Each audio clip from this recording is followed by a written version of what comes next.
Habisnya tak pula. Bahkan apa yang nunggu tak ada makanan, tak cok makanan tak puas rumah. Sehingga makanannya nunggu tapi ke rumah. Sehingga nunggu sebagian makanannya nunggu kepegat ke darah, sebahagian kepegat manikam. Sehingga nunggu redlah manikam tersebut lalahi rumah. Lahirlah anu puan yang benar. Anu gitu. Bahkan Rasulullah nepekah dosa nam ejitnya ibarat lagi jaro dan juga landarah bui. Ya dosa, dengar.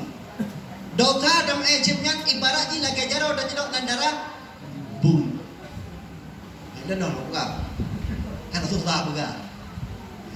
Yang kejut nyo ke malam barah, malam keampunan di Tuhan, tobat kepada Allah. Oh dosa yang kada buku yang kau likut. Malamnya laki ampun kepada Allah. Nyo ida buku baru. Kibacara katanya buku baru. Orang kan bre pada ibadah kepada Allah. Orang kan katanya le nak kufur kepada Allah. Nyo kekaitan mula menuju Sya'ban nyo. Getanya keterima tobat kepada Allah, maka tobatlah kepada Allah.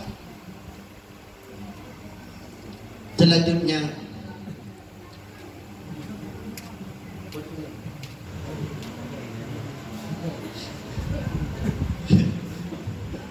orang yang akan merumpok dalam keampunan di bak Tuhan, Ghafur Rahim, orang yang kokoh talo seratul rahim.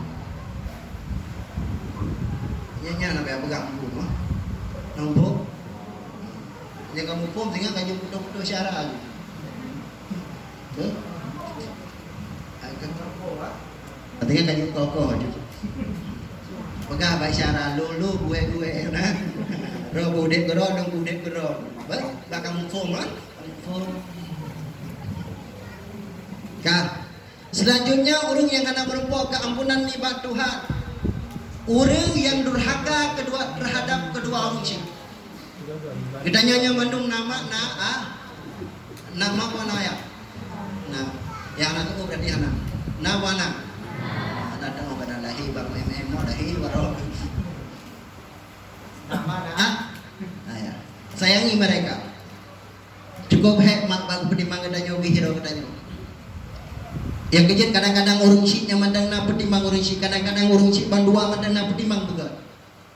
Bahkan karena cukup hek urung si katanya ada gue pertimbang katanya ke hero katanya. Maka gue pegah dalam sabah kamu tunggu bahkan tunggu